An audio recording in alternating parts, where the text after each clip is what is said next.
Good morning and welcome to your Farm and Home Show. My name is Joanna Coles, and this morning we're visiting with Dr. Amanda Gumbert. She's with the University of Kentucky Water Quality Specialist there. Good morning, Amanda. Good morning, Joanna. How are you?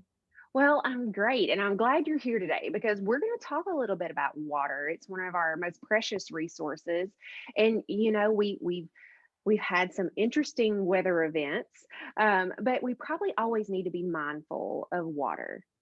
Yeah, absolutely. And the late spring, the early summertime in Kentucky is always a good time to be thinking about water. It's very much in our face, usually getting plenty of rainfall. And when that happens, it's a really good time to notice places around your home or on the farm where you're having stormwater runoff. And stormwater is just a fancy way to say the water that doesn't soak into the ground and runs off of it could be from your lawn, it could be what's coming off your house, but also it's flowing off of streets and roads and buildings. I mean, we had like a major weather event. We had 4 to 5 inches of rain in early March, late February, early March, and there was a lot of water standing in a lot of places that we haven't seen for several years. And so I think that has people somewhat concerned about where water might be pooling or ponding and maybe how to mitigate some of that. Right, and that's the same for me too. I looked around my house and noticed places where water was ponding and running off, or places that maybe were eroding that I hadn't noticed before. And when we have these heavy rain events, that is a good time to notice it. So, some things to think about when you're looking around your home, is are there places where you could do something like, could you install a rain garden?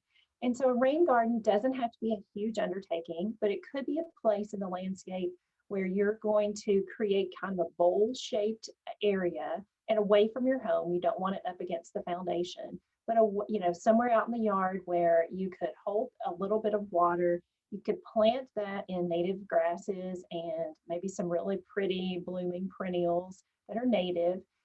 And you plant those so that those roots are active and they're going to hold soil in place, but also it's going to be temporary storage for the rain and then infiltrate later on. And then if you have trees or shrubs there too, they can help to take up that excess water. So a lot of our communities in Kentucky are mid-sized communities. They're not huge cities, but we still have to deal with stormwater runoff. And the problem is when that water runs off of those surfaces, it can pick up things like cigarette butts or trash or automotive fluids, things like oil, grease, antifreeze that might have dripped out of cars. And as it moves across a driveway or a parking lot, it can pick that up. And so those kind of things contaminate our waterways. Absolutely. And when you mentioned something about, the things that water picks up along the way.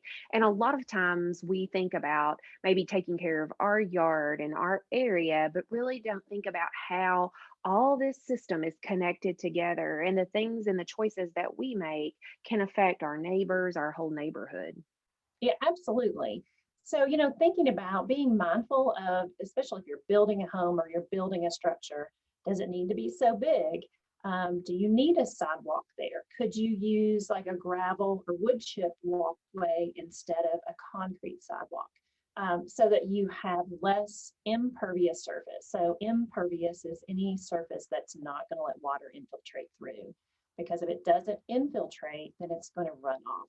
And it's amazing the amount of water that can accumulate over just like the size of one parking space in a 1 inch of rain event.